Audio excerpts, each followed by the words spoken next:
Hello, Scrappy Peeps. Susanna here today for the Scrap Room to share with you this multi-photo kitchen layout created using the Adventurous collection from Paige Evans.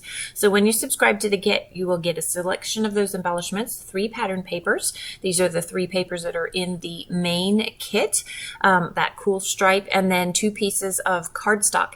If you have the add-ons, which I get, you'll have these 2 pieces for the pattern paper add-ons, and then these thickers or selection of thickers, or yes, puffy stickers for the embellishment add-on.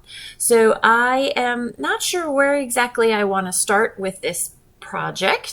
My initial thought was that I would use this piece of pattern paper that I'm putting the photos on and sort of color block it, and then add some of the stripes through that. But I changed my mind. And so that's one of the beauties of scrapbooking, is you don't always have to know from the get-go what it is that you want to do. So then I'm looking at these scallop stripes, sort of, I'm going to call them messy scallop stripes. And I'm thinking, oh, that looks good. I like doing this column of cascade. And then I could do color coordinated embellishments with that. But I want to use more than just a single piece of paper. So how can I add more visual interest to this? Frames and flowers. And of course, so my daughter here is cooking lemon meringue. We had a bunch of lemons from Costco, and so she decided she was going to make, she'd already made a ton of lemonade, and so she decided she was going to make lemon meringue bars. So those lemons as embellishments were perfect.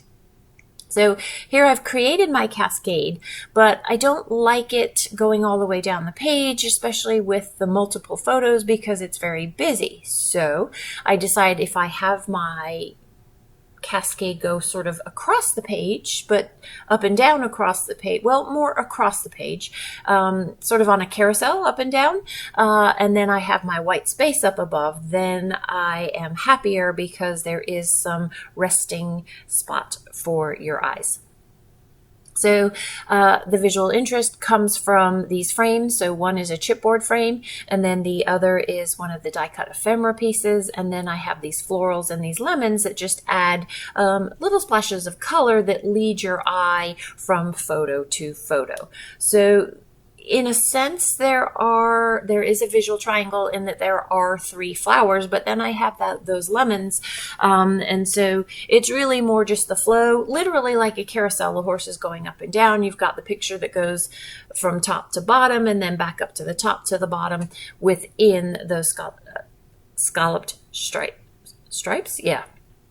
So I framed this photo because I have 2 of the other photos that are framed, and it felt like the other photos then needed framing in order to just pop them and pull them from the busyness of those stripes.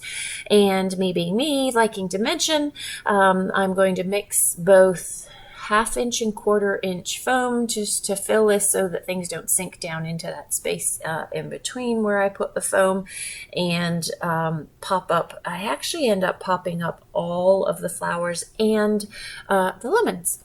Just again, because of the busyness of those colors going across the page, I just felt like I needed that shadow there to just create that depth on the page. I thought it would be fun to fussy cut some of the scallops here and tuck one of those frames in, again, just for a little bit of, when you've got that change in depth, it creates a little bit more pop to the page, literally. And so by tucking that in behind, it's something that stands out from the other 3 and then creates that visual interest in there. So all sorts of little tricks that you can play on the viewer to captivate their interest, right? So that it's not just this mundane, oh, there's another frame, oh, there's another photo. This photo is distinct from the others and therefore sort of more captivates your interest. So as I said, I wanted to matte all of the photos. I didn't want more yellow, so I went with this other piece of pattern paper. And now I've used more than just one piece of pattern paper.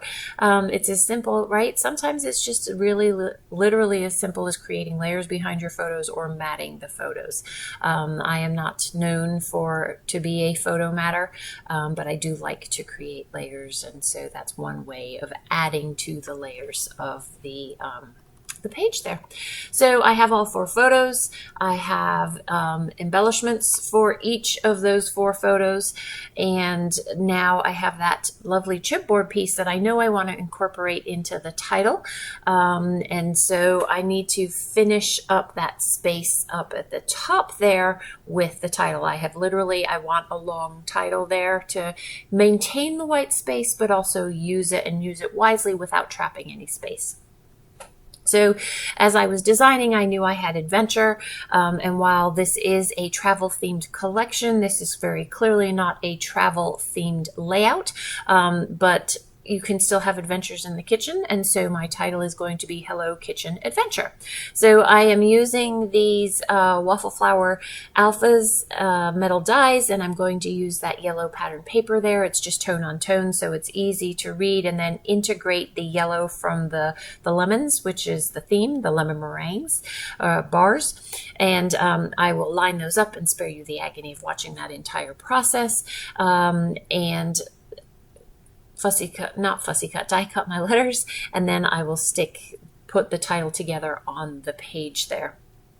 So I wanted a little bit of overlap, but the problem is I have these 2 high photos, and so adventure was too long to fit between the 2 of them, and I didn't have enough space in the photo that I could overlap the title over the actual photo itself. So I'm going to overlap it over the flower a little bit there, and that way I am not getting any trapped space. Trapped space is where it kind of like you have a box, and there's nothing in that box. It's just empty, and it's almost like an echo chamber. Your eye just gets caught circling around in that space there, and so that's what I tried to avoid there. So I will spare you the agony of this, but I realized there that I used a U instead of an N. It's a small detail, but it's one that if I pick it up is just going to annoy me for the rest of my life. So I take the U off, I pull out the N so that I remember to die cut the N, and I'll put the rest of the letters on. And so the title of this is going to be Hello Kitchen Adventure.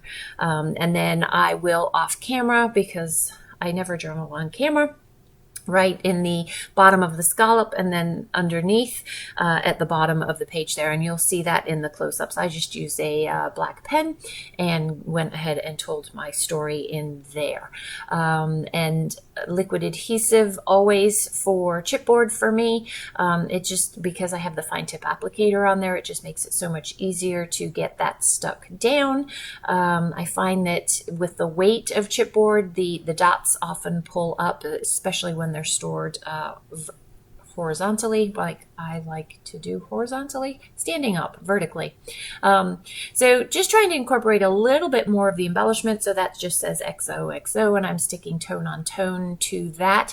And that, my friends, is pretty much going to wrap it up. I'm going to just stick this flower in there, and yeah, that's going to wrap it up. So this is a layout for the scrap room. It is a kit club, but there are one-offs available. So be sure to check out the website and join us. There's also a fun Facebook group too with challenges over there. So enjoy the close-ups. Thanks for stopping in today. I hope you're doing well. Come back again soon. Take care.